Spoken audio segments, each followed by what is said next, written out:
Good evening, Bhante, brothers and sisters. Should we start now, Bhante?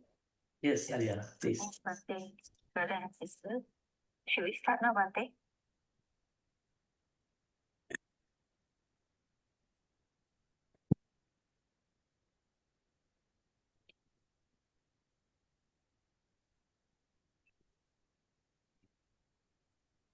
Good evening, Bhante and all Kalyanamita.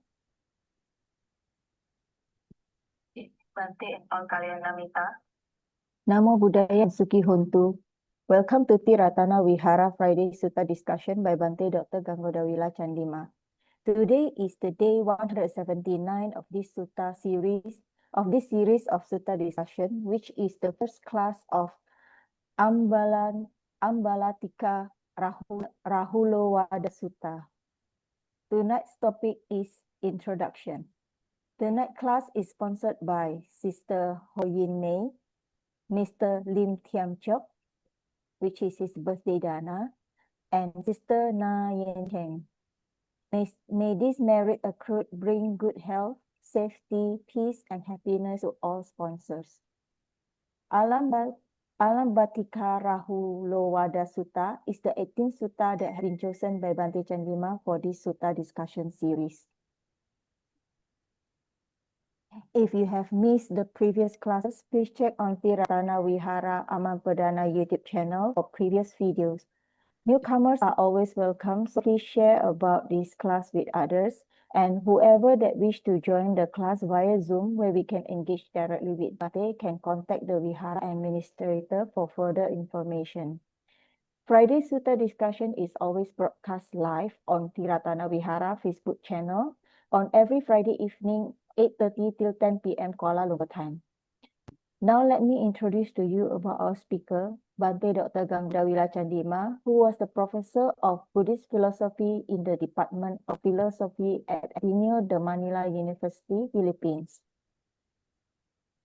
His recent peer-reviewed article, Socrates and Early Buddhist Medical Ethics, Foundation of Moral Reasoning in the Care of Body and Mind, 2005, was published in Buddhi, a journal of ideas and culture of Ateneo de Manila University. Bhante also presented his latest research at the annual meeting of the American Academy of Religion, or AAR, in Boston, USA, in a paper titled Custodian Without Ordination, the Ganinanse Tradition and Monastic Succession in 17th Century Sri Lanka. Bhante is also the senior advisor to Patisota, a virtual Dhamma organization that hosts a weekly online Pali reading class, Sutta discussion, Dhamma talks, and a variety of other Dhamma activities. His Dhamma works can be accessed at www.bhaktisota.blogspot.com, and we can also follow Bhante at Bhaktisota Facebook account. Without further ado, we welcome once again Bhante, and as always, thank you very much for the wonderful guidance and teaching. Sadhu, sadhu, sadhu.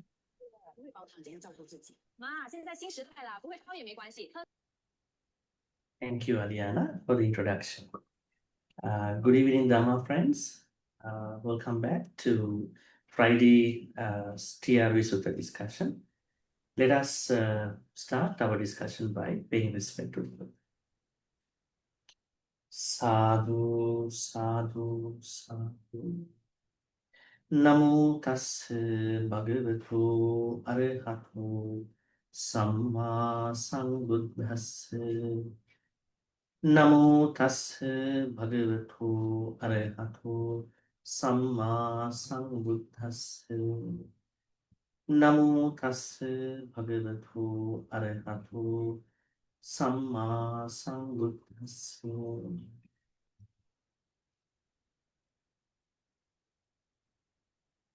Once again, good evening, Dhamma friends. Today is a very interesting day because we are starting a new sutta, and Sutta discussion day 179.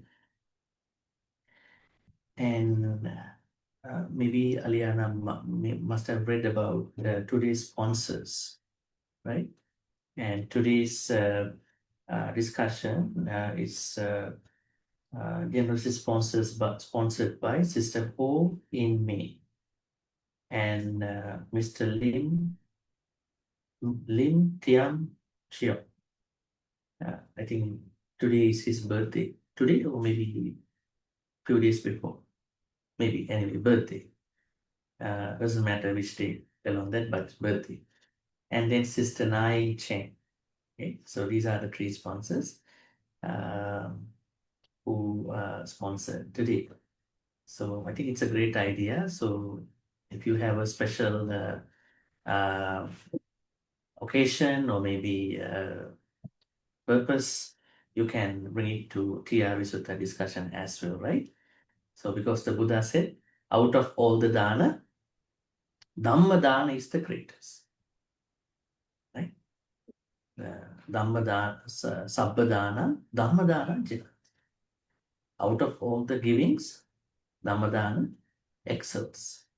Now remember in the Dakkhina Vibhanga Sutta, we discuss about Sangika dana and Patipukkalika dana.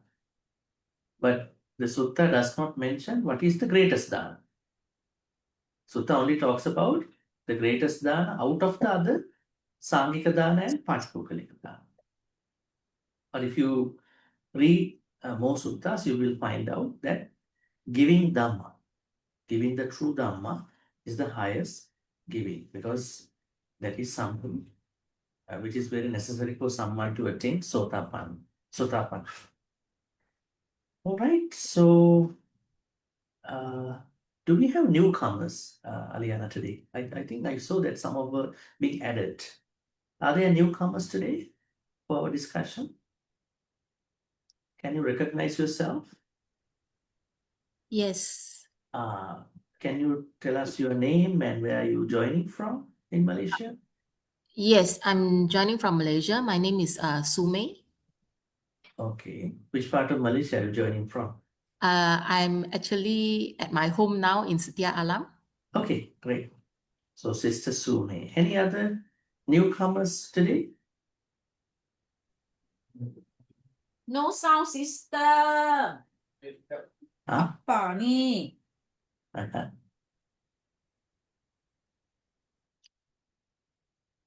Okay, I think others are already regular students, right?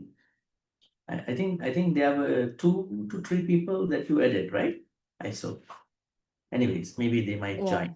So the reason why I want them to recognize, so then others know that, it's a new Kalyanamita joining, so it's good for our fellowship, right? Otherwise we come and talk and go, we never know who are in the discussion. So it's better to have that connection too, because sometimes we only see the faces during our lunch fellowship, right? Otherwise we don't sometimes see it. That's why it's good to have that connection. Okay, so today we are starting a new sutta, as I said earlier. Before we start the new sutta, may I ask you a question about the last sutta series? What was the name of the sutta we discussed for the last few weeks? Dakkhina Vibhanga Sutta. Dakkhina Vibhanga Sutta. So what is the importance of that sutta?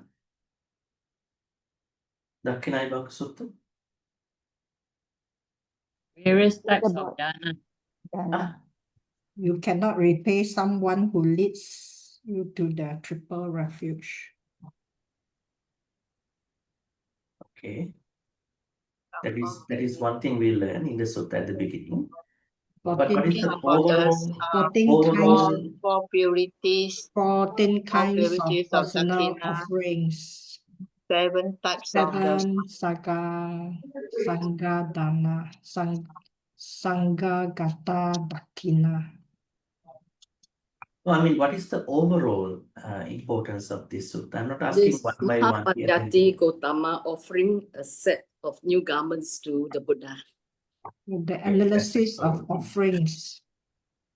Analysis. Actually, the overall importance of this sutta is that we learn that if you want to give a dana in memory of someone, that dana activity has a name. That name is dakkhina, right? And when you want to give a dana in memory of somebody, that dana can be done in 2 ways.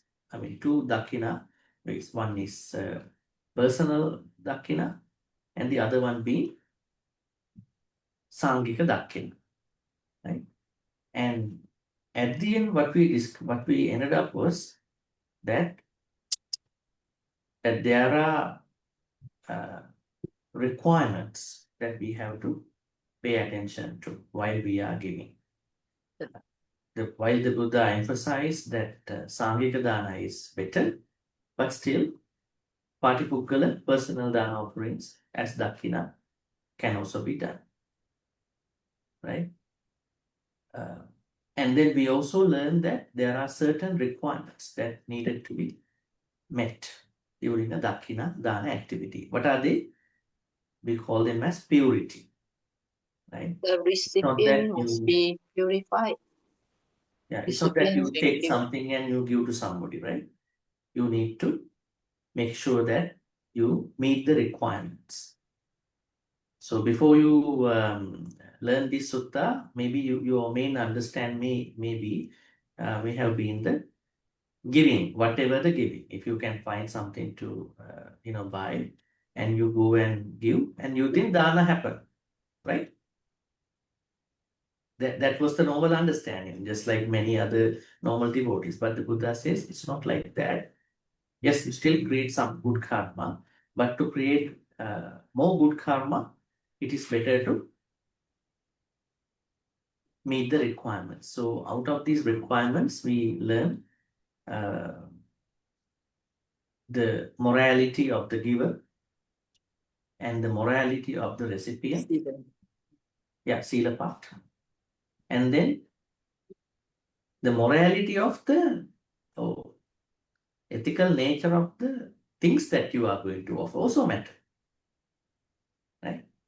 You can't give a dana by unethically earning money. That's very important. See, not many people know that.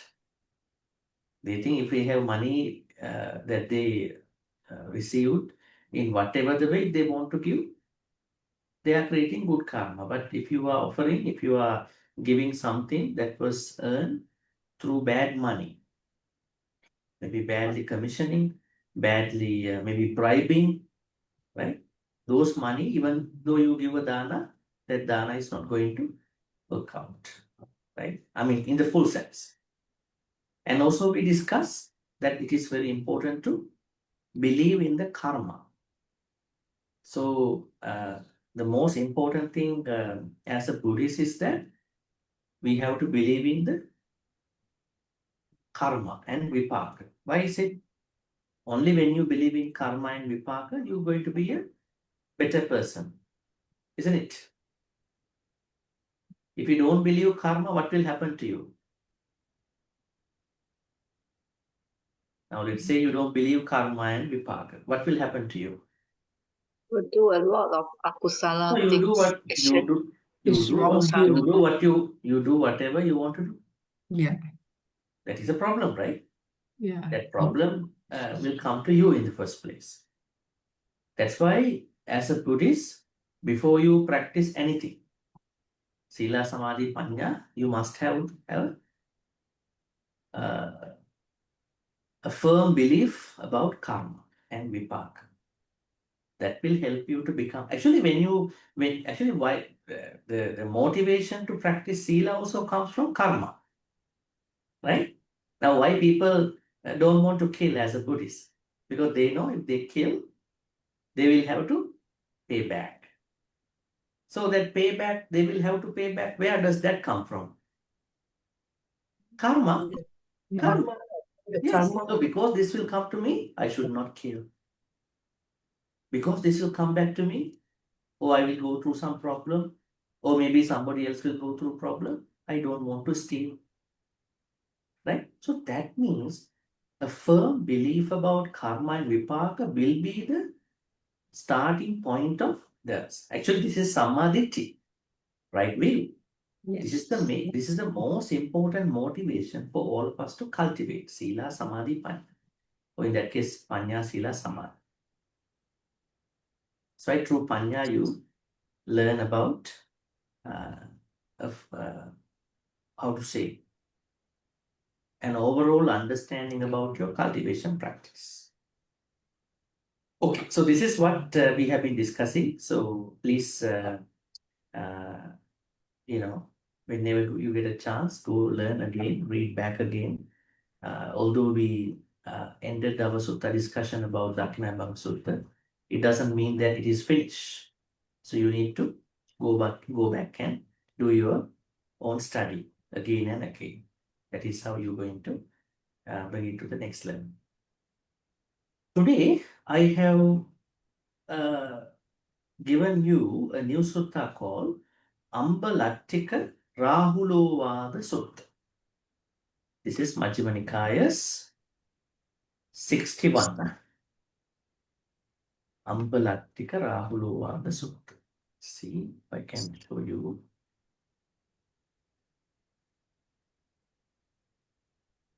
Yeah, you can see it here, right?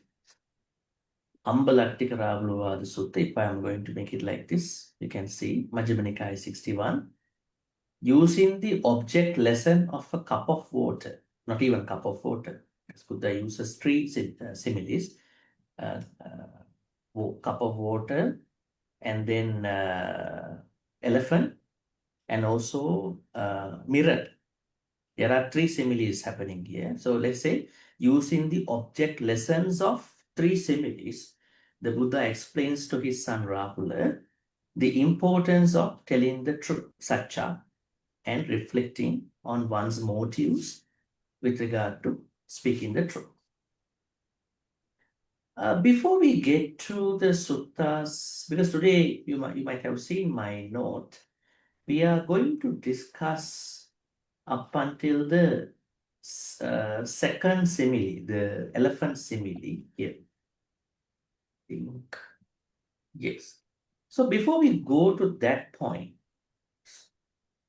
let us take a look at this point.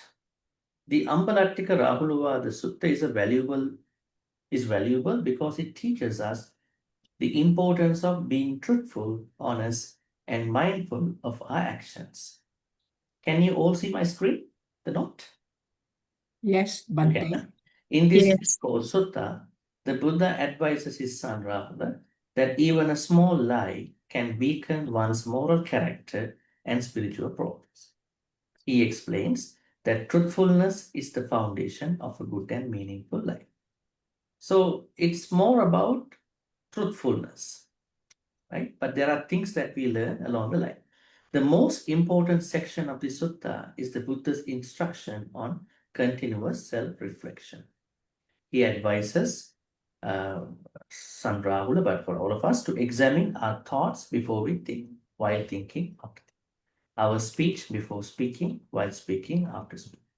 Our actions before acting, while acting after acting. Through this systematic process of reflection, one develops mindfulness, ethical awareness, and personal responsibility, ensuring that thoughts, words, and deeds are conducive to one's own welfare and the welfare of others. Right? So, now we have a sense of what, knowing of what we're going to do. But before that, I wonder whether you know about Rahula, Buddha's son. Right? I think we discussed about him a little bit, and then we will go back to the sutta. Now, what do you know about this Rahula? Now, he became a Samanera later on and became a high ordained monk. What do you know about him already? The son of the Buddha. What are your? Son of the Buddha. Buddha left for Son of the Buddha. I think we all know. Buddha Do you left know for anything other than that he became as the Buddha's son? What are the other information you know about him? Buddha left him on the day he was born. Okay. His name is Fetters. Rahula. Fetters. Actually, better to say not the Buddha left him when he was born. Buddha had to leave the palace the day he was born. Right? It's better to that too. Otherwise, somebody might misunderstand. He left the day he was born. Okay, and what are the other information you know about him?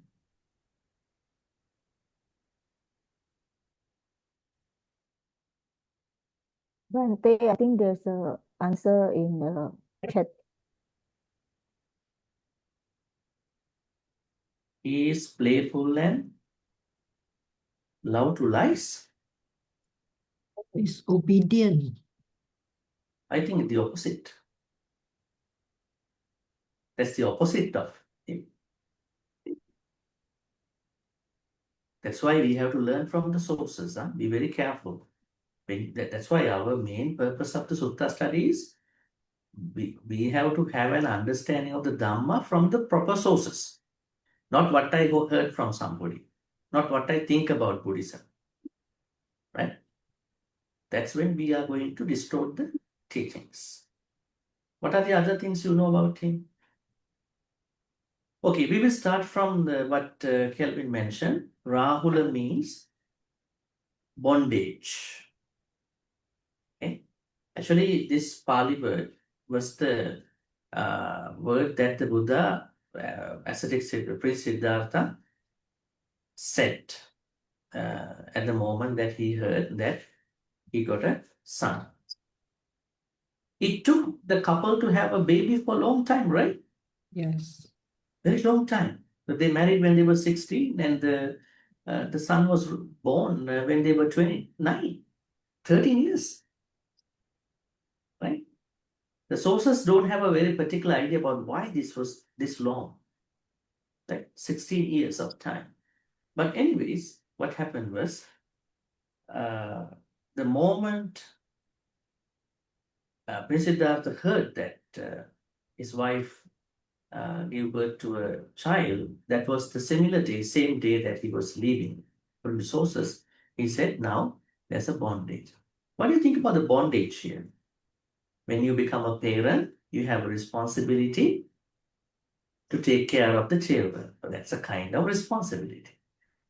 For him, because he's already leaving the place, he might have looked at it as a bondage. So Rahula. And then, what are the other information? So, Princess Yashodhara had to take care of him alone. And then what happened? When he was 7 years old time, The Buddha Buddha paid returned a, to Kapilavastu. yeah, In- Buddha paid a visit to, Inheritance. yeah, we are coming on that line. Mm. Yeah, Buddha was going to Kapilavastu, his hometown, and then Princess Yashodhara told her son, go and ask the inheritance Inheritance. from the Buddha. Yes. And that was the moment that Buddha brought him to the monastery, asked Arahant Sariputta to ordain him. 7 years old, son Rahul. And then what happened? That time, during when he was 7 years old, was the time the Buddha gave this sutta. Ambalaṭṭhikarāhulovāda Sutta. But at the same time, I think King Suddhodana also requested that from in the future that, for any ordination, the parents' permission must be obtained. Isn't it from that event? Yes, yes. Actually, there are some different information. Rahula was ordained, and then what happened? Mahapajapati Gautami's son was also ordained. That was really the moment that King Suddhodana asked that. Anyway, those are other information, but let us get to Rahula's case. So what happened? Rahula was ordained, and then during that time was the time that Buddha gave this Ambalaṭṭhikarāhulovāda Sutta. Now, if you look at Samanera Rahula's story, we learn a lot of information. Now, one important information is that it is said that when Buddha was giving this Dhamma talk, Ambalaṭṭhikarāhulovāda Sutta, Majjhima Nikāya 61, he was 7 years old. And then there is another sutta, that is the second one after this sutta, Majjhima Nikāya 62, Maharahulovāda Sutta. Maharahulovāda Sutta was given by the Buddha to Rahula, Samuel Rahula, when he was 18 years old, 11 years after. Actually, what's happening in that sutta is Samanera Rahula came up with some karma thoughts about his body and also the Buddha as a young monk. So then Buddha had to teach him that the impermanent nature, unsatisfactory nature, and not self nature of the body in many aspects. So the Buddha was supporting him in what you call overcoming those karma thoughts. And then there's another sutta in the Majjhima Nikāya, in the same Majjhima Nikāya, Majjhima Nikāya 147, it is called Chūla-Rahulovāda Sutta. Now, this is the sutta after which Samanera Rahula, maybe Upasampada Rahula, became an arahant. So once again, I want to write down these suttas. Majjhima Nikāya 61.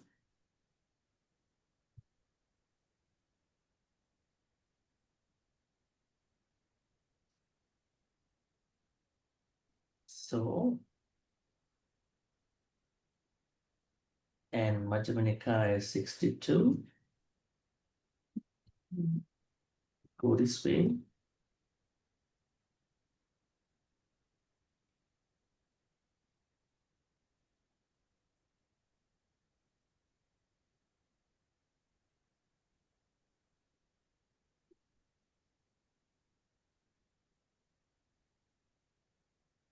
And Majjhima Nikāya 147.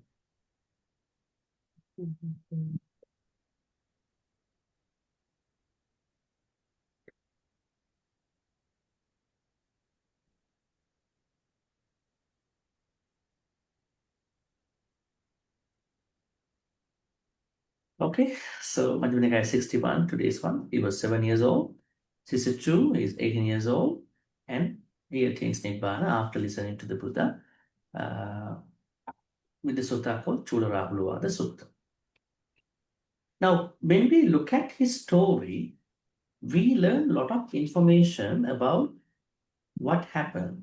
Now, in Apadana Pali, we hear that the Buddha says that he has the same loving kindness, metta, towards his son, Rahula, and also towards Devadatta, Venerable Devadatta, and towards Venerable Angulimala, and the little bit disruptive elephant called Dhanapala.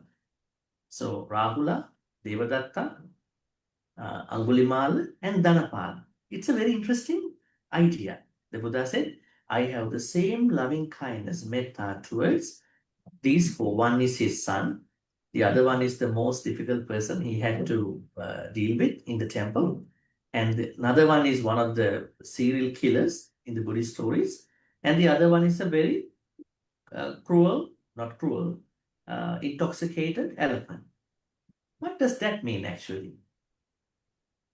Why does the Buddha say that he has the same metta towards every person, all these four people? Because that is the way we have to practice metta towards every being.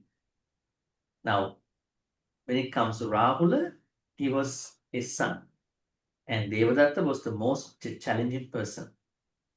And Angulimala seems to be somebody who is really disgusted by normal civilized people at that time, right? He's somebody like that. You don't like somebody in today's global politics, right? But Angulimala, he did the same loving kindness towards him. And Dhanapala is a very intoxicated animal.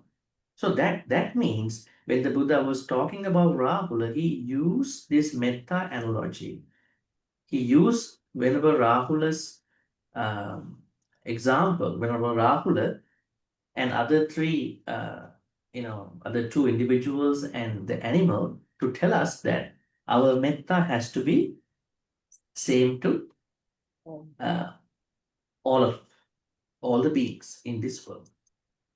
Is our metta same to all beings? Boundless, I'm asking really. boundless 10 directions. Only in the books? Yes, yes. Yes, you said yes, yes. Is it? Is it only in the books, or is it something that we have to try to practice? Right? We have to try to practice it. That's what the Buddha is using Venerable Rahula here, I have the same loving kindness to him and to other three. So when we are talking about Rahula, it's a very good example how the Buddha is trying to say that how the metta should be cultivated. That is one very important thing about Venerable Rahula. And the other very important thing, just like Kelvin said that, I think here, Rahula title is foremost in the desire for training. There's a Pali word for this. The Pali word for this is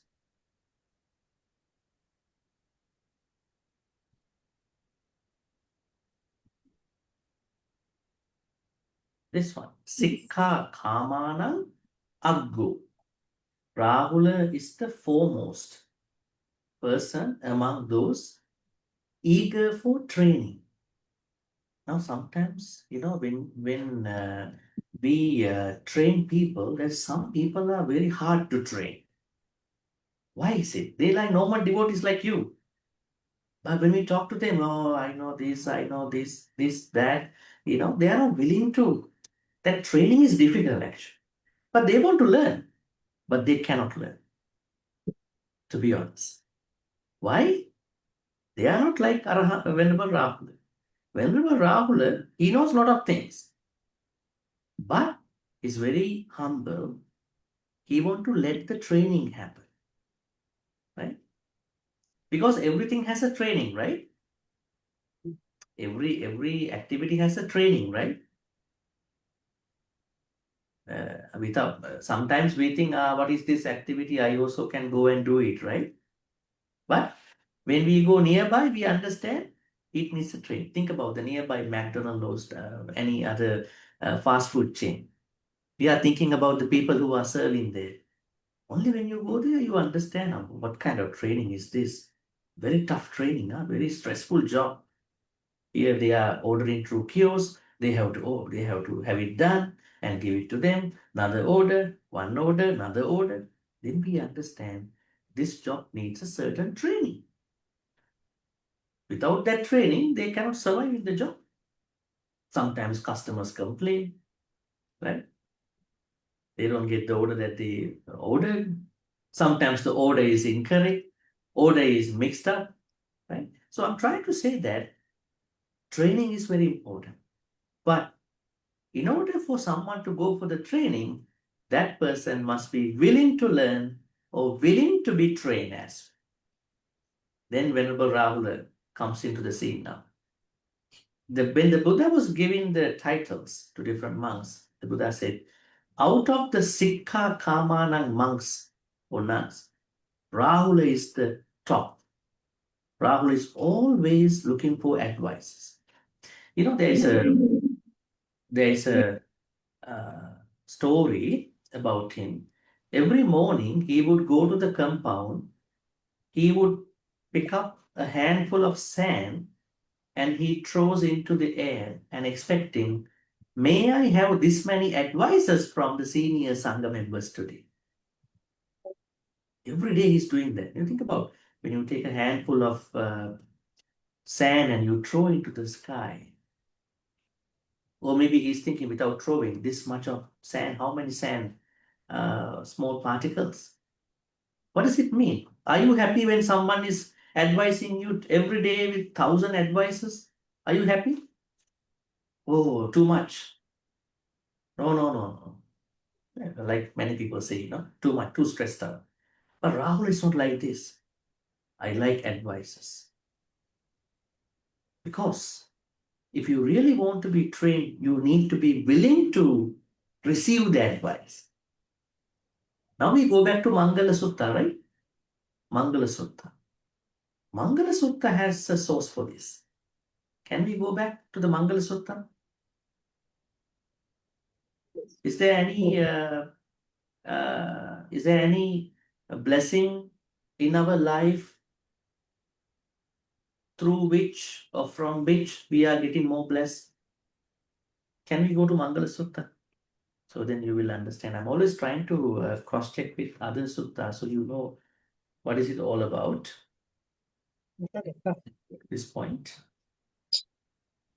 Right, Mangala Sutta. Vast learning, Bhante, vast learning, perfect handicraft, a highly trained discipline, which Rahula has.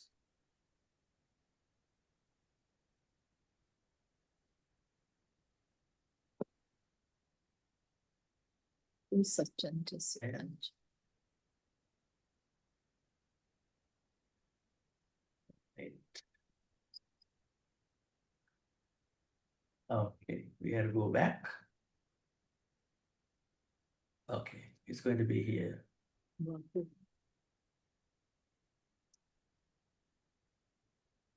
Okay, Bahu Satchancha Sitpancha Vinayocha Susikkito. Sikkito means trained. Susikkito, we have to be well trained. Right? That means training is very important in the Buddhist teachings. So how to be well trained? That's something what you call happening all the time. That means we have to take Venerable Rahula as our motivation. As our motivation for our training. So how should you take him as your motivation? How should you take him? Go to internet, find a Venerable Rahula's photo and then hang it in your room. Is it? Venerable Rahula, every day I see him. Just like what some people do in Sri Lanka. Sri Lanka, when you enter a house, there is an Arahant. Sivali. Sivali, yes. Yes, why are you hanging this photo? Arahant Sivali was getting food every day, so just like him, we had to get food, No problem to get food, right? So they put Arahan Sivali, the Lokapala Deva on the four corners, Viruda, Virupaka, Dataratta, Vesavana. Those are belief system, right? So by printing an Venerable Rahula's photo and hanging is the motivation, you can do that, right? But nobody knows the real Venerable Rahula's photo, right? You only imagine about it, right? So what is the motivation? We learn this story. The Buddha says that he was the most willing person to be trained. The most willing person to be trained. So let us be one of them. I think we need a lot of training now. Learning Dhamma is one thing, for that training. But we need more training. More training means advices, guidance. When a teacher is going to point out certain things about you, what should you do? You have to learn from all these good people, right? So, I think that part should be very much highlighted.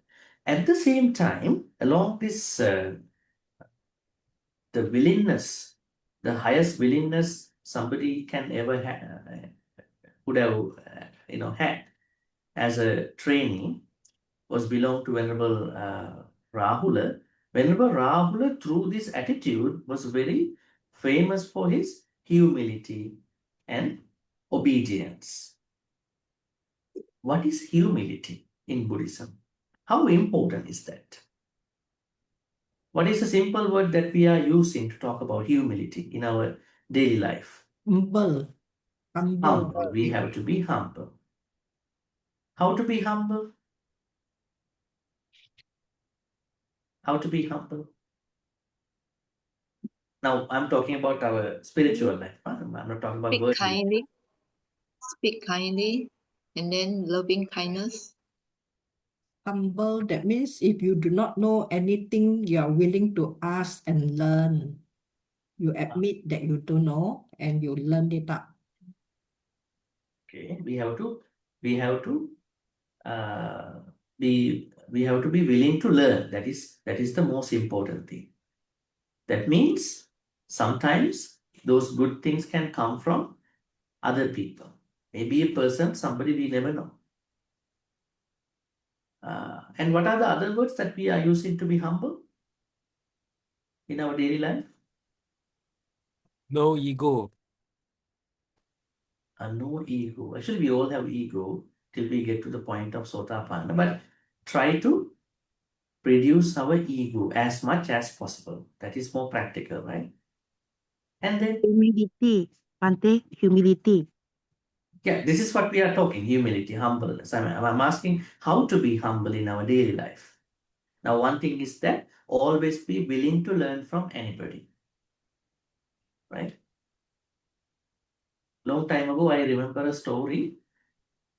There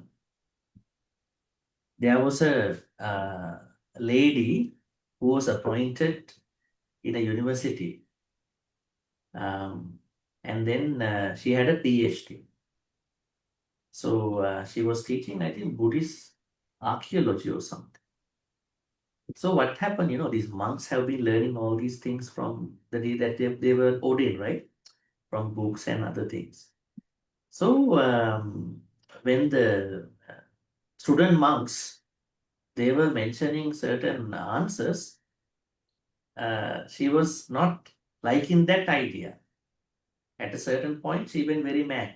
I heard from another student. And she had said, you are still undergraduates. I have a PhD. You must learn from me. Not that you tell me, but I have to understand. Think about this is not a humble attitude, right? Sometimes you have a PhD, but you may not know certain things. Sometimes you know. So that means being able to learn from anybody, your student, your family people, friends, anybody. That attitude is very important. And then, what are the other ways to learn? I think there is a mention here by looking inside and outside. Aliana, can you explain that? What kind of humble thing that people can come from that looking inside and outside? How to do it?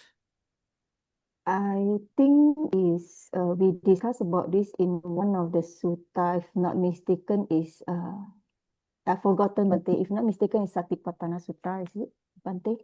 By looking inside that what we're able Internal and to do, external. yeah, internal and external. Okay, that's connected to meditation. That means when you practice meditation, then especially you practice breath meditation or any other Satipatthana meditation, don't think that you are the only one who can experience that state of mind.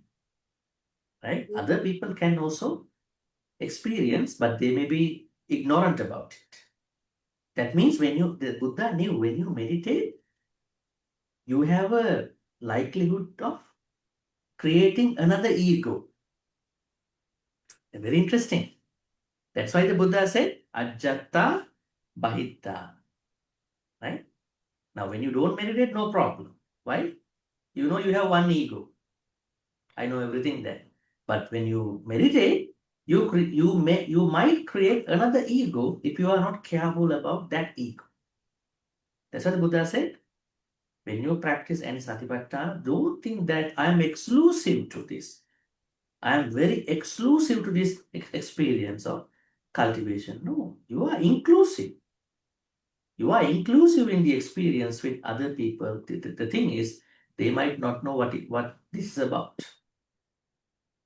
Right? Okay, so Venerable Rahula is the role model for all of us to learn, willing to learn. Right? And in the stories, it is said that Venerable Rahula, as an individual during the Buddha Padumuttara time, you know, Padumuttara was one of the fully enlightened Buddhas. He made a wish. Venerable Rahula in that life made a wish. May I become a son of a Buddha in a future life. That was the wish that came true for him to become Shakyamuni Buddha's son. And you know what happened after listening to the Sutta? What do you mean the Sutta? Ti-Ratana the Sutta. He become enlightened, and then after some time, he passed away even before Venerable Sariputta. Now, Venerable Sariputta passed away before the Buddha. So he passed away even before Venerable Sariputta. The stories mention that he passed away not in the human world, but in the Deva world. Tavatinsa world. Tavatinsa heaven. Very interesting story. I mean, maybe he must have gone there to give a Dhamma talk or anything. He passed away.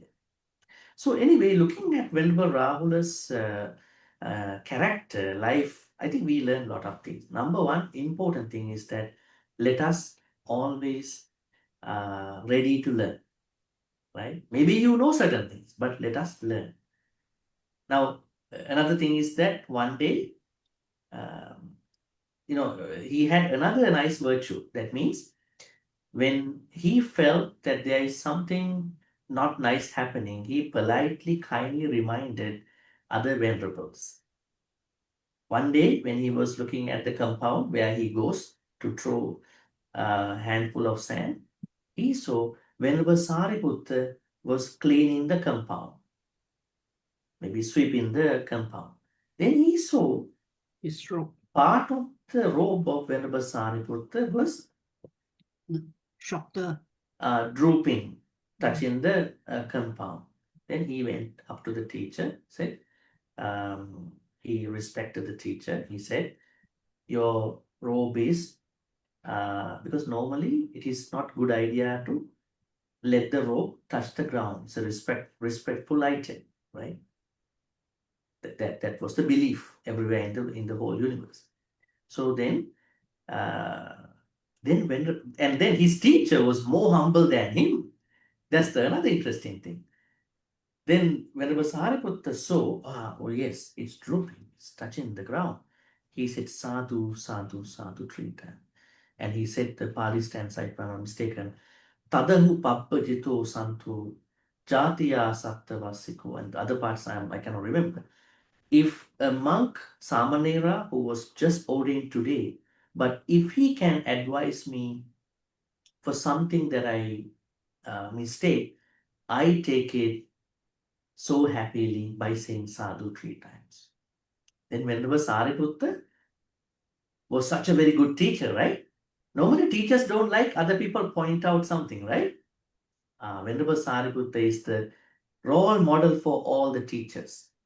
Venerable Rahula is the role model for all the students, right?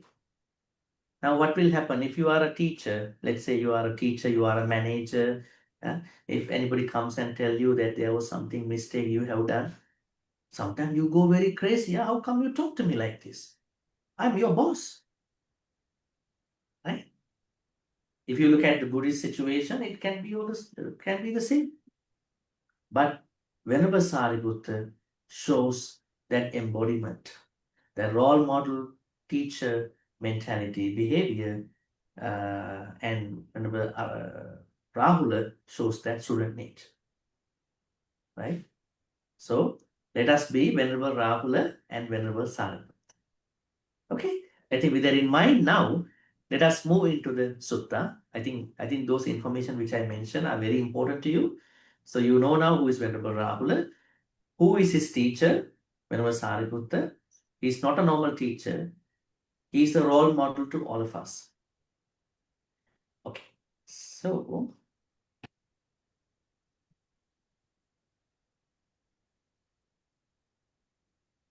right, let's go to the sutta now.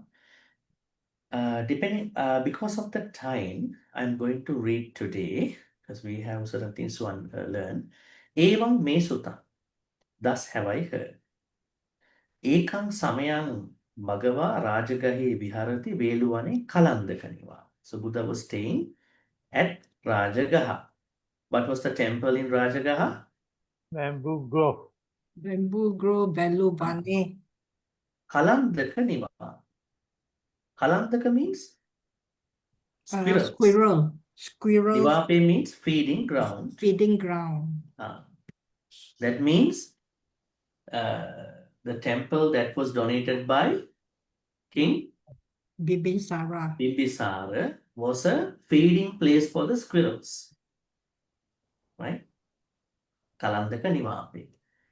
And you know, there were other suttas Buddha taught from being in the Velvanarama. Remember? What are the other suttas Buddha taught in this place? Can you remember? Couple of them.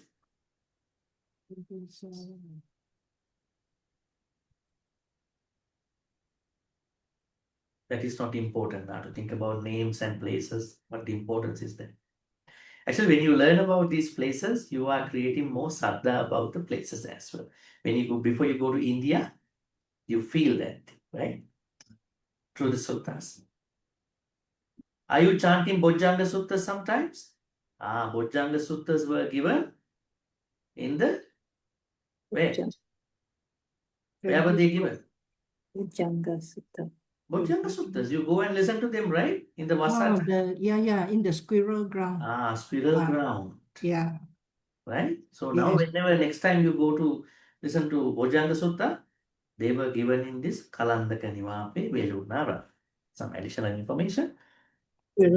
So, Tena Kopana Samayena Ayasma Rahulo Ambalaṭṭhikāya Viharati. During that time, whenever Rahula was not staying with the Buddha, he was staying in Ambalaṭṭhika. Ambalaṭṭhika. What is Ambalaṭṭhika? Amba is mango. Amba. Yeah. Amba is mango. Lattika means?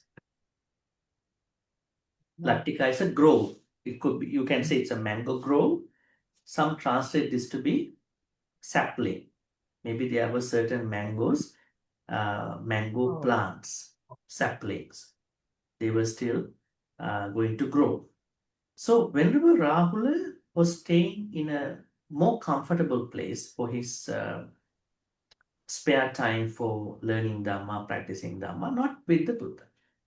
Ambalaṭṭhika. Then, Atako Bhagava Sayana Samayan Patisallana Buddhito Yena Ambalaṭṭhika Yena Yasma Rahulo Tenupasankam. Then Sayana Samayang. Sayana means evening. Right? Evening. Samayang means At, evening. Samayang means Samayang. at one time, is it? Samayang means time. In Pali, Samayang has 10 meanings. The Pali word Samaya has 10 meanings. So how do we know which one is the one here? We have to read the previous passage. We have to read the following passage. Of course, here we understand it's about the time because Sayana is there. So this is about evening time. Patisallana Vuttito. Patisallana. Patisallana means seclusion. Vuttito. Having emerged from the seclusion. Why this seclusion is very important? In Pali, we also call viveka. You know, when you learn some suttas, when you learn some higher suttas, Buddha always say that you have to practice sati, dhamma vichaya, viriya, piti, samadhi, passaddhi, upekka, bojjhangas with viveka. Viveka nissitam. Viveka is very important. Viveka means Retreat. seclusion. Can In mean our own retreat words, also. in our words, Seclusion. no, in our words, vivek. what is seclusion? Rest. Rest. We want to have a rest. Because when we take a rest, proper rest, I'm not talking you, what you mean by rest, you go and sleep, right? Maybe you do some other things. But here rest means you take a private time to think about what's going on, right? So the Buddha always asks his followers, don't always be socialized. There are some people who always want to be socialized. They can't spend even 1 hour without other people. And they are nagging to other people. You know, why are you not messaging me, talking to me? You know, I'm so alone, lonely here, right? Right? Nobody talks to me. Nobody concerned about me, right? So this is one problem, over socialization. Another problem is not liking other people at all. Always want to be alone, right? That is also a problem, right? Now, what the Buddha teaches us is we need Kalyana Mitta at a moderate level. We also need to have a private time to reflect what's going on. My practice, what I talk, what I think, what I act on, right? The Buddhas also took that time. Although he is the Buddha, he also takes a personal time. That's called seclusion. What do you understand by seclusion before? Go to a retreat and not completely disconnecting from the whole world. Is it possible? Is it possible to disconnect from the whole world? Yeah. No. Is it possible? No. Sometimes you go to an 8 precept retreat, you cannot wear your, I don't know, some people are very concerned about it. And you cannot wear the jewelries. Is it? Are you supposed to like that? 8 precepts, there's one precept called, you cannot wear your jewelries.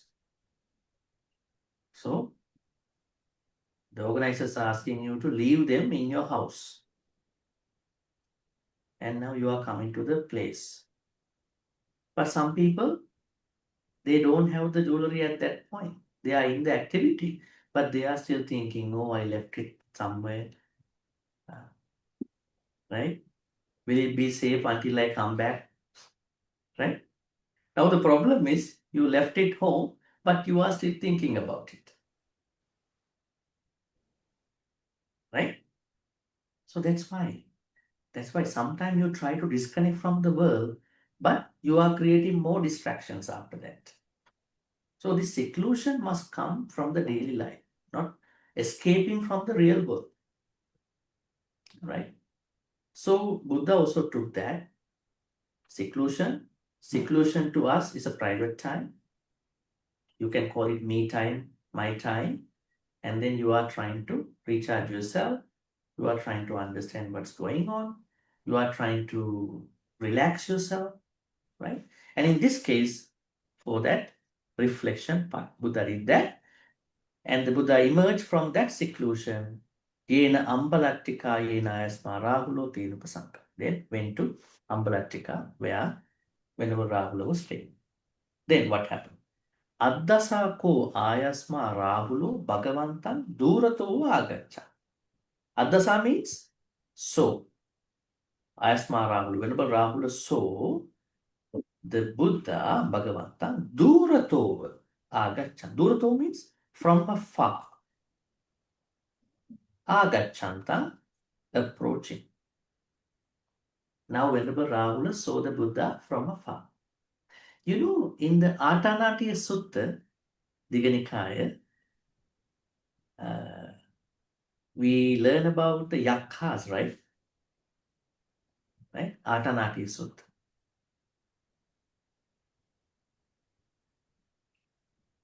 What does Atanata mean? Atanatiya means, have you heard this sutta? Have you read this sutta? It is in your chanting book, right? Atanata means a city in Uttarakuru Island in the stories. So in this Atanatiya Sutta, it says, the four guardian Lokapala Deva Duratova Namassanti.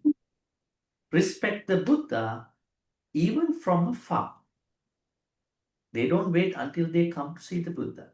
When they see the Buddha from a very far, they also respect him. In the same way, whenever Rahula saw Buddha was coming to his place, Disvana asanang panya pesa. Seeing him, he prepared a seat. Udakancha padana. And water for washing the feet.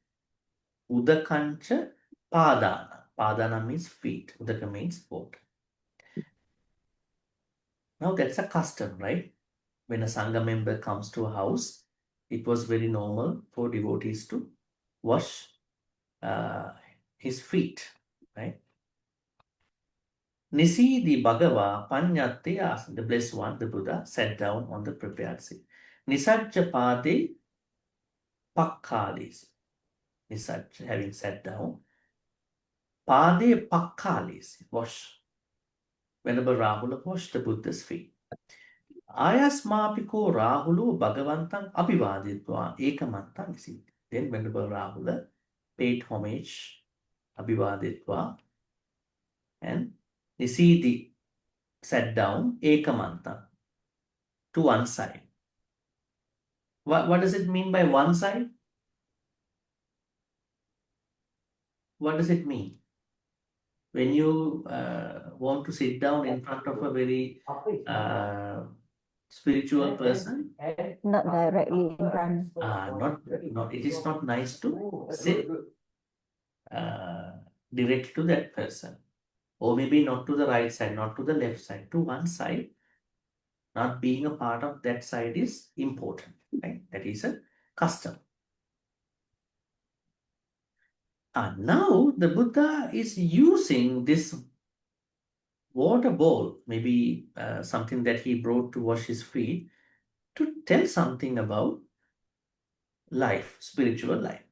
Atako Bhagava Parittang Udaka Vasesang Udaka Dane Tapetwa Ayasmantang Rahulang Amantis. The Buddha, left a small amount of water in the water vessel, addressed Venerable Rahula.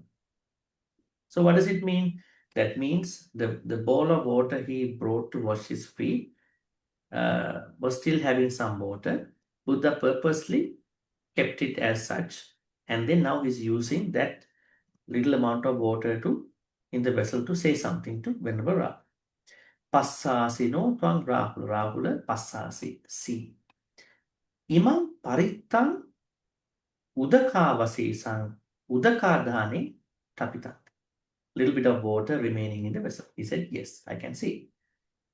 Evam parittanko Rahula tesang samanyang yesang natti sampajana musavade lajja. So small Rahula, it is similar to the ascetic life, the spiritual life of those who feel no shame in, now you know musavada, right? Musavada means Telling lies. telling a lie. But this musavada is very different kind of musavada. Sampajana musavada. Sampajana means willingly, knowingly lie. So if you are willingly lie, your spiritual life is that small amount of water that is left in the vessel. There's no purpose from that. Right? So do people lie by knowing sometimes?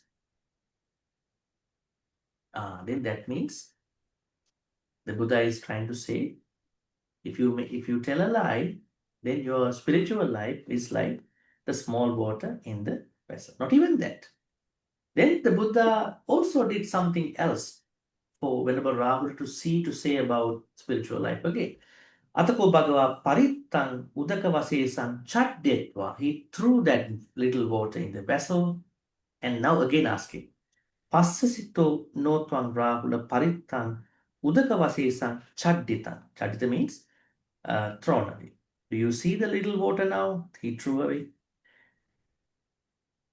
Then, yes, Bhante. Evam Chattitanko Rahula Tesang Samanyang Esang Natti Sampajana Musavade Laj. Likewise, the spiritual life of those who are not ashamed of deliberate lie is cast away. So what do we know so far? If someone is willingly, knowingly lie, their spiritual life is given in two similes. One is the little water in the vessel. Another simile is the vessel that has no water because the water is already thrown away. Right? And now how to understand this? What is the main point here to the spiritual life? Is it the vessel? Actually, what is happening to the vessel when it has very little water? Vessel is empty, right? It's empty. There is no importance with regard to the vessel. At the same time, when all the leftover water thrown, again the vessel become empty. So this vessel is compared to the spiritual life. Right? Don't have a spiritual life that has a little bit of water, a little bit of practice. Right? Because the rest of the water is gone because of lying knowingly. Right? And then, not even that, Buddha keeps talking about it. Now he did something else. Atako Bhagavatang Udakadanan Nikkuchitva. Then the Buddha turned the vessel upside down and also again asked, now, Rahula, can you see the vessel turn upside down? Yes. Likewise, Rahula, the spiritual life of those who feel no shame in lajja means shame. Deliberate line is overturned. That means actually the same thing, but Buddha is trying to show us different states of spiritual life. So that means when someone is lying knowingly, it can also come to a certain stage where there is no spiritual life happening because water, even good things also cannot come to that person. It's like water, right? In this instance, what happened when the vessel is upside down? Does it have a chance of having water? No, it's not coming in, right? So no good thing will go to that life. At the same time, Atako Bhagavatam Udakādāna Ukkujitva here, Nikkujitva, now Ukkujitva. Then the Buddha turned the vessel upright, addressed the Rahula. Passasiddhotvam Rahula imang Udakādāna Rittang Tuccam. You know, when the Buddha, because now there's no water, and he turned it upright, and now the vessel is empty and void. Evaṃ rittang tuccam ko Rahula te sang samanyang esang natti sampajana musavati laja. Rahula, that spiritual life which will come to this level, which is empty and hollow, because the person is lying. So let us take a look at these situations. Little water situation, little spiritual world. Water discarded, spiritual life discarded. Vessel overturned, spiritual life. Empty vessel, spiritual life empty and hollow. So these represent different stages of spiritual life. Now the Buddha is trying to teach us something very important. He is saying, whatever happens to our spiritual life, not to do this, not to give up on this particular thing. He is using an elephant for this. See? Sayatapi Rahula, Ranyo, Nago, Isa Danto, Urulhava, Abhijato, Sangama Vacharu, Sangama Jato. Who is Naga? Naga? Who is Naga? Naga can be elephant also. Another Naga. yeah. Serpent. Naga is not elephant. snake here. Naga means a noble word for elephant. Now, when the Buddha is using elephant in the Pali text, he is using Naga. Naga is not snake. When some people say it's a dragon, but Naga means noble elephant. Now, look at the noble elephant. See the nobility of the elephant. Isa Dantu. Isa Dantu means, Isa means, you know, during the Buddha's time in ancient India, if you look at the cart driven by oxen, you see there's a pole, kind of a pole. You can say it a pillar, it's very strong. So the tusks of the elephant is like that. So we normally call it chariot pole-like tusk.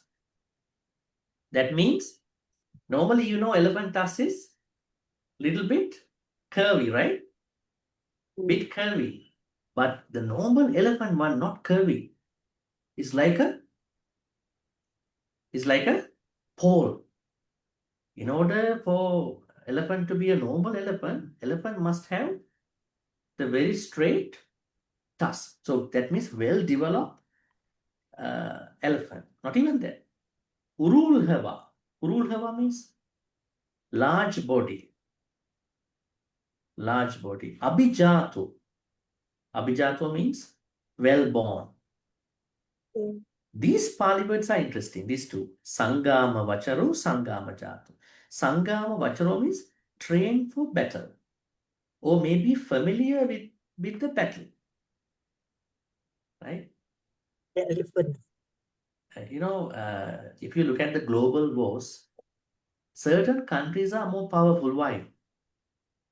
Why is it? Sometimes other countries have more powerful things for the fight. Why some countries are more powerful?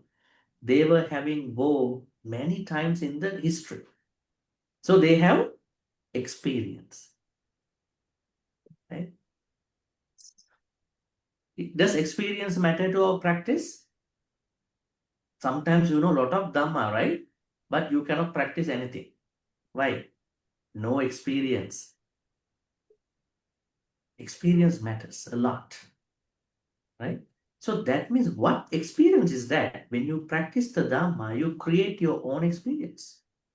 Whatever the things you are learning from outside must support that practice.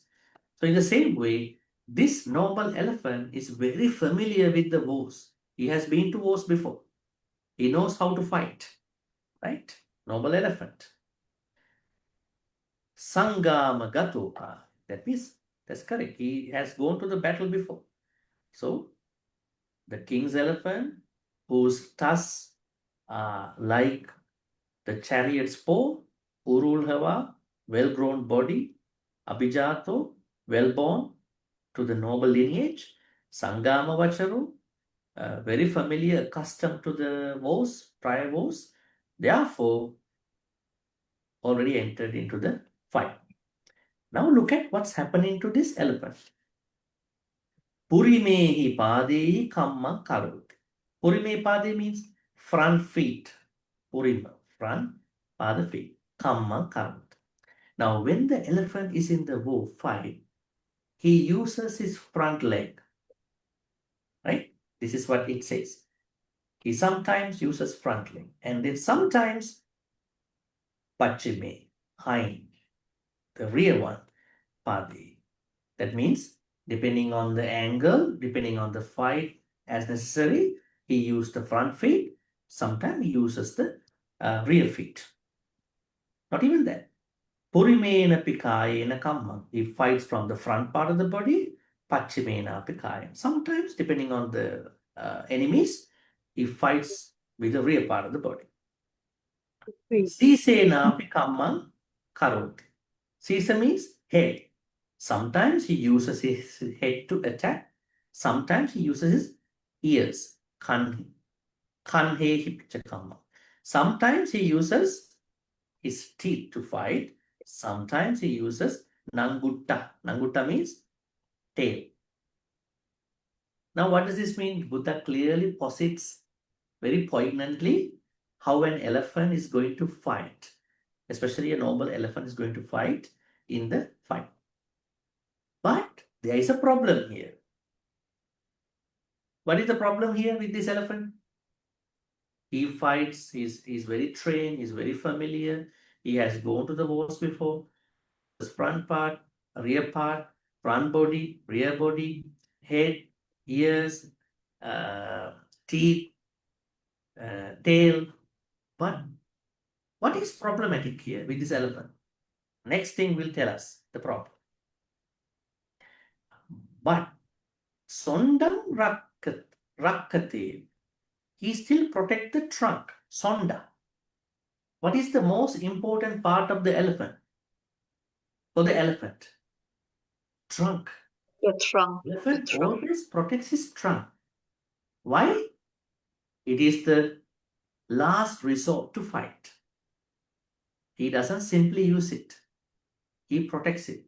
You know, when elephant grabs someone to kill, how does he kill? He's taking from the trunk, right?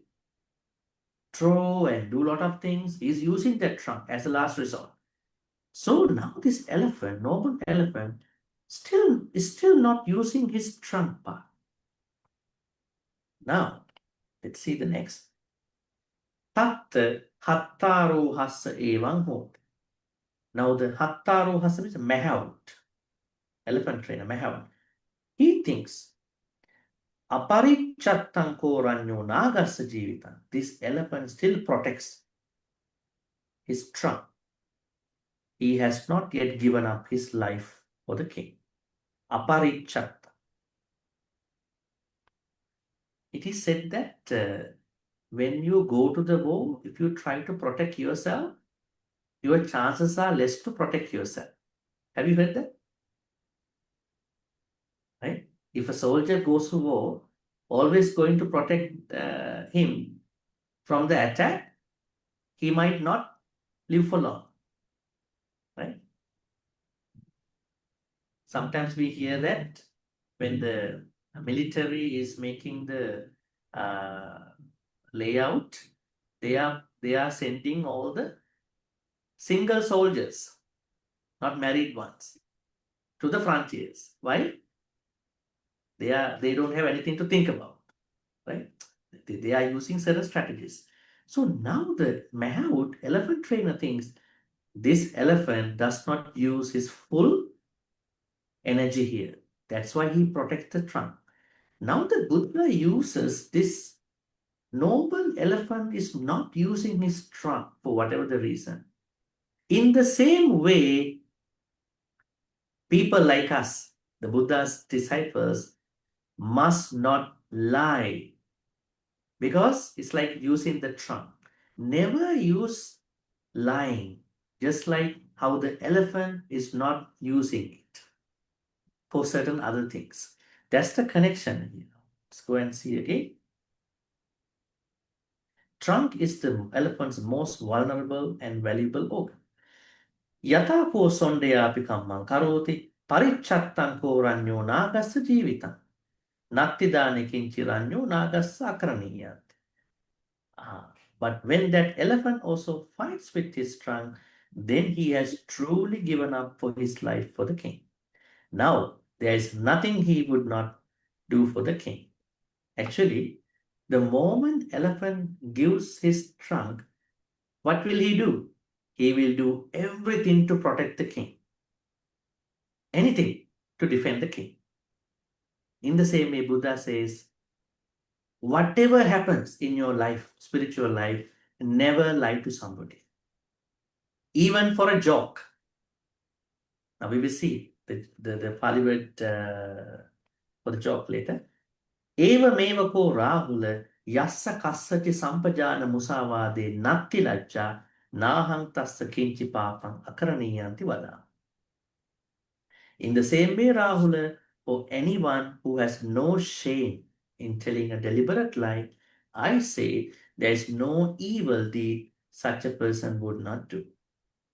It is just like the moment the royal elephant gives his trunk, he does anything, right? He will do anything. Just like that kind of elephant, we should not make that mistake. Once you lie, that means you will do everything. Is it true? When someone can lie, would that be the moment he or she will do all the other mistakes? Yes. Once you lie, you can do any bad thing. Why? When people ask you, did you do that? No. Right. Answer is no. Did you steal? Did you sexually misbehave? Did you drink? No. That means if you are a person who can lie, means you can do any akusala. Just like the noble elephant to use his trunk. Right? And we are almost at the end. Tasmatiha te Rahula hassapi. This is the word for a joke. Hassapi means joke. Hassa manissami evan hite Rahula sikha.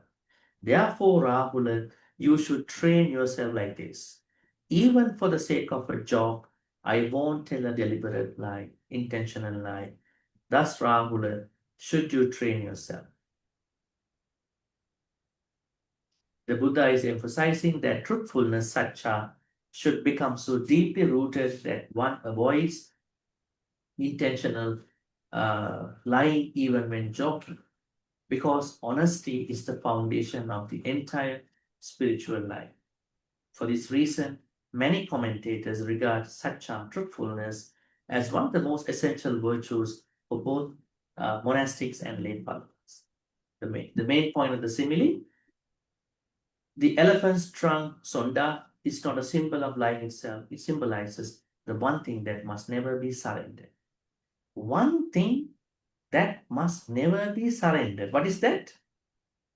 There's one thing you should never surrender to anybody. What is that? Your truthfulness.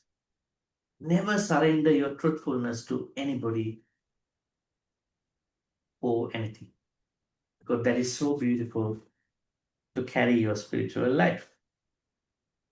For the Buddha, the trunk in the spiritual life is truthfulness.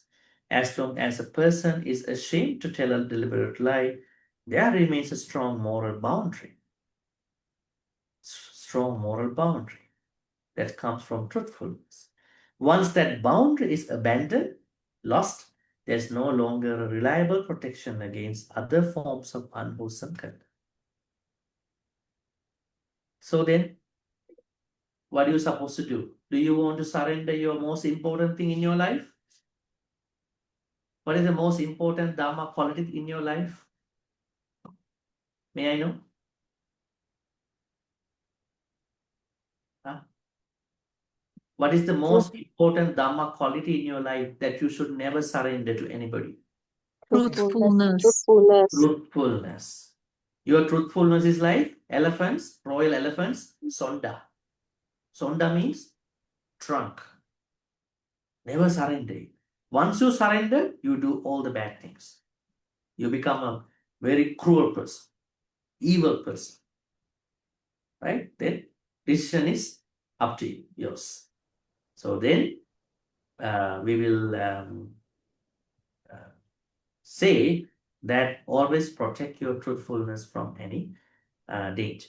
All right, now this is the place where we're going to end our, we're going to stop checking the sutta because we're going to look at the reflection, because sometimes people don't know how to do it.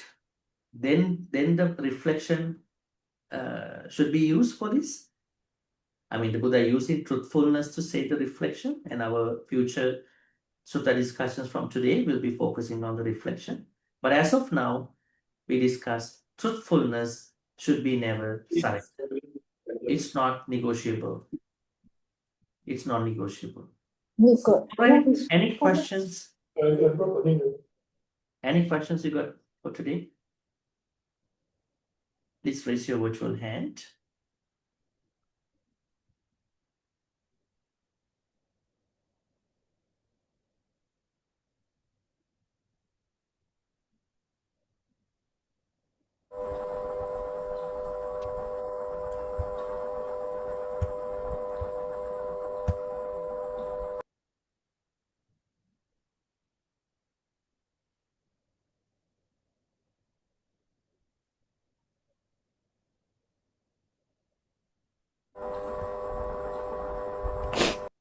Okay, any questions for today's sutta study? We start a new sutta.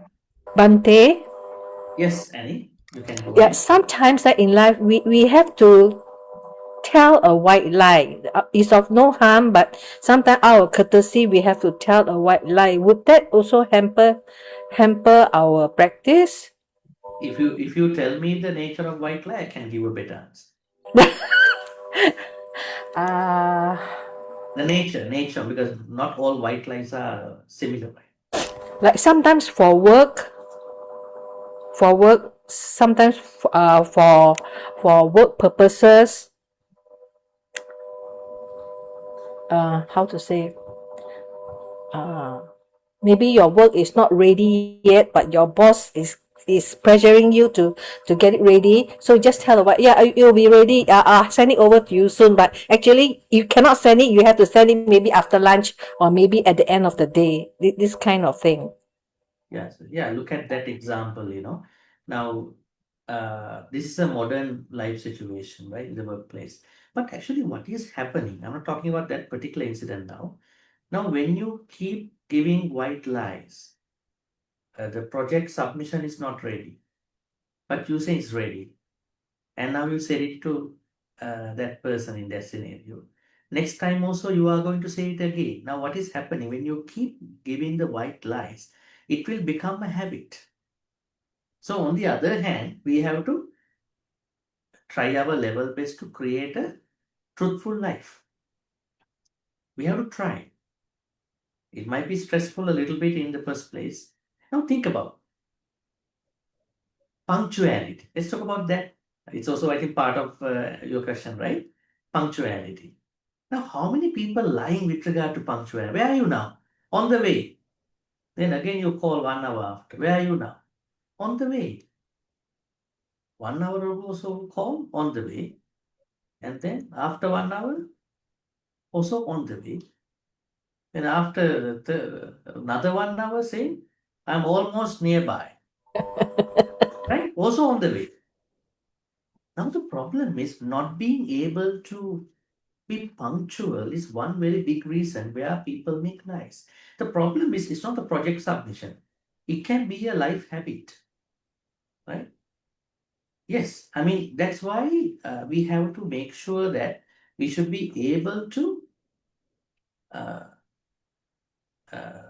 practice punctuality. This is also called appamada in Pali, right? This is one of the most important quality that Buddha talks about. Just before he passed away also, right? Vaidamma sankara appamadena sampa. Right? Sometimes we're supposed to go there sometime around 8 o'clock, but people never show up at 8 o'clock. But they're supposed to be there by 8 o'clock. And they've asked, why did you not show up? I know other people also come a little bit late, so I also came 8:15. Right? So other people's problem became your bad virtue at the end. Right? So that's why, I mean, there are certain spaces which we need to know about white lie. Now, say for instance, when you say something, somebody is going to attack someone right in front of your eyes, or maybe later. At that point, because of our intention, we might say something different. Perhaps we don't lie, we might change the topic, we might just end the conversation, things like that. But in the worst case scenario, we might say something because protecting the life is more important. But because of our lack of efficiency, effectiveness, if we are to make our own different answers, just like I'm on the way, I already done, I will send you. I think the problem is not with the boss, actually. The problem is our inner trust. I know I'm lying to somebody. I make myself a person of having no integrity. That's why the Buddha said, now here, Buddha said, even for a job, try not to lie if it does not involve any security problems, right? If it has a security problem, safety problem, you may have to defend it. So then my suggestion according to the Sutta is that try your level best to become a very truthful person. Because if you lost it, what will happen? You cannot practice Dhamma. You may meditate, you may practice Sila, but no real benefit out of it. That's something very important. Any other questions for today?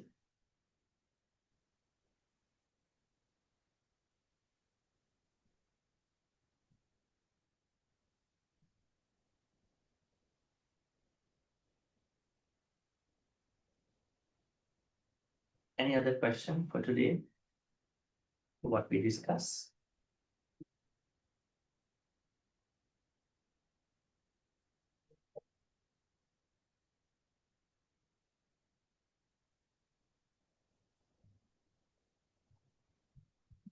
You became quiet all of a sudden, huh?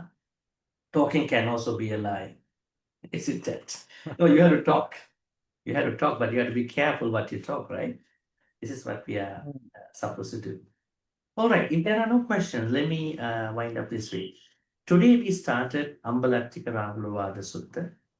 Ambalaṭṭhikarāhulovāda Sutta teaches us how the Buddha advised his 7-year-old son as a Samanera Rahula, because the Buddha wanted to remind him that your spiritual life as a monk, now this is applicable to you as a Arya Savaka, cannot flourish if you don't know the most important aspect of your spiritual life.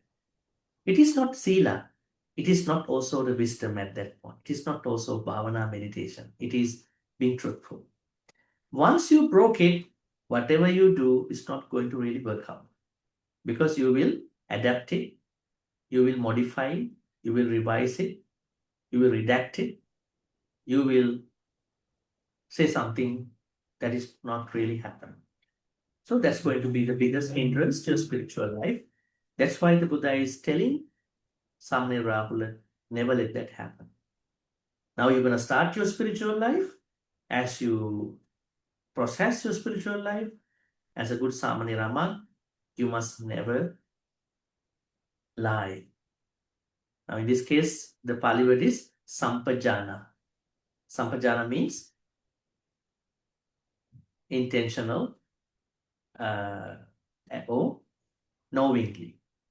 Okay, we'll take one last question. Yes, Pauline, you have a question? Thank you, Bhante. Bhante, the feeling or the emotion of ashamed, how important is that? Meaning, the feeling of shame. Yeah, that is called lajja. The sutta say lajja. So That we means- must have that moral shame, the feeling of shame. Well, Not just simply a discipline of not telling lies, right? Meaning, it's such a strong emotion. Is it something like that that really affects us so much if we were to tell a lie? okay, here's the thing. Now, when we practice Dhamma, the number one motivation for practicing Dhamma comes from karma and vipaka.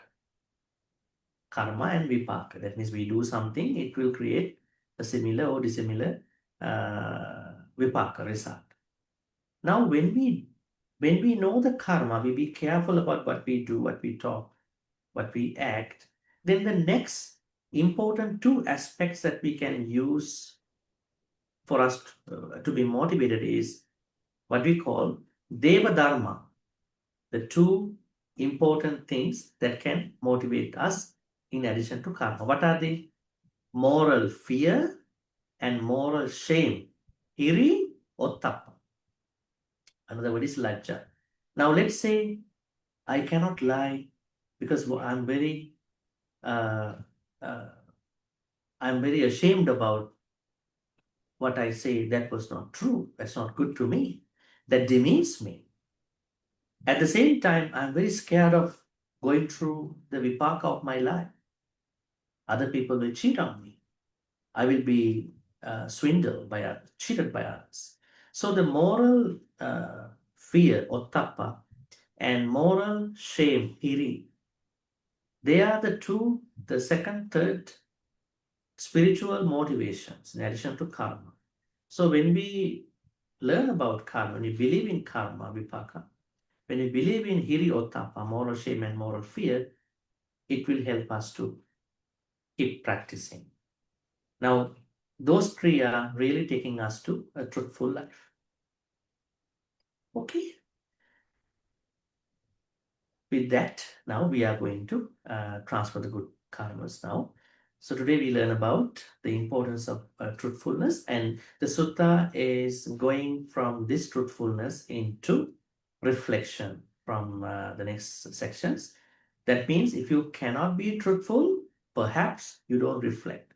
The Buddha is teaching Venerable Rahula, you must use reflection to check whether you are truthful or not. Right? So that is up to our next coming up session. So may all the good karmas we've been making today be transferred to all the departed ones who passed away in the name of all of us. May they be well and happy. May they attain the supreme bliss of Nibbana. Sadhu, sadhu, sadhu. Idang me ñātinang hotu. Sukhita hontu ñāti. Idang me ñātinang hotu. Sukhita hontu ñāti. Idang me ñātinang hotu. Sukhita hontu ñāti. May Deva Naga Mahitika receive all these good karmas. May they be well and happy. May they protect and bless all of us for good health, quality of life, prosperity, safety, and happiness. May they also finally attain supreme bliss of Nibbana. Sadhu, sadhu, sadhu.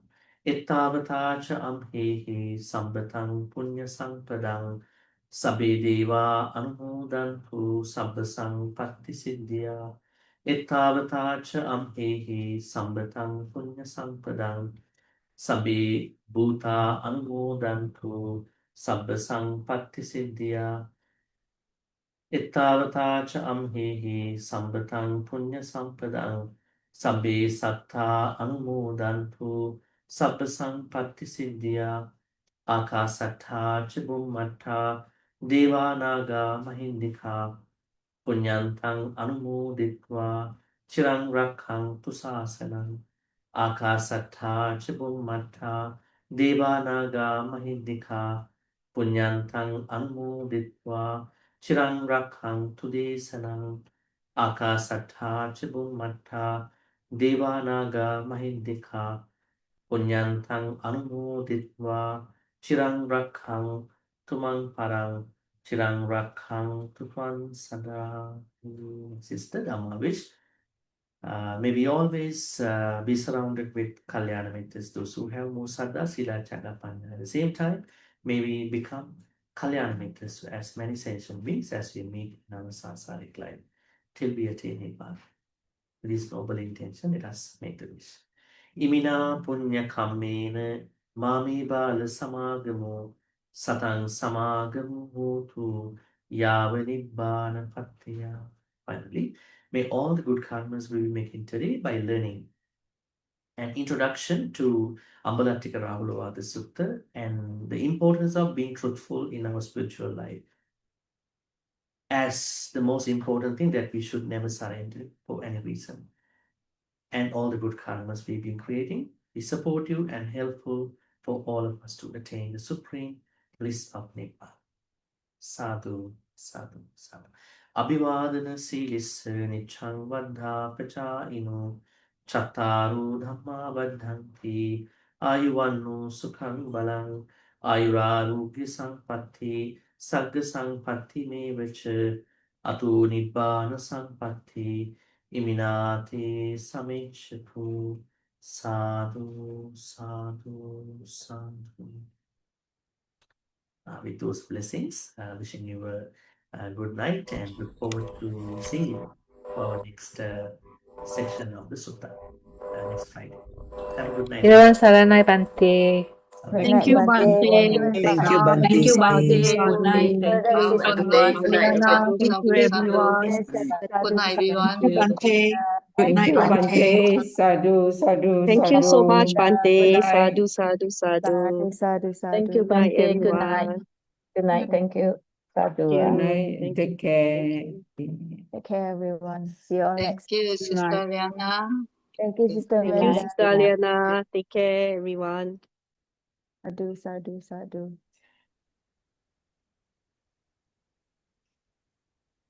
Yes, all right. Thank you, Aliana. So Thank you, see Bhante. you Thank you. next Friday at the same time. Thank you, everybody. Good Thank you night. very much, Bhante. Good night, Bhante. Okay. Yeah. Thank you, Brother Lim. Thank you, Brother Lee. Okay. Good night, sister. Good night. Yeah, good night. Good night.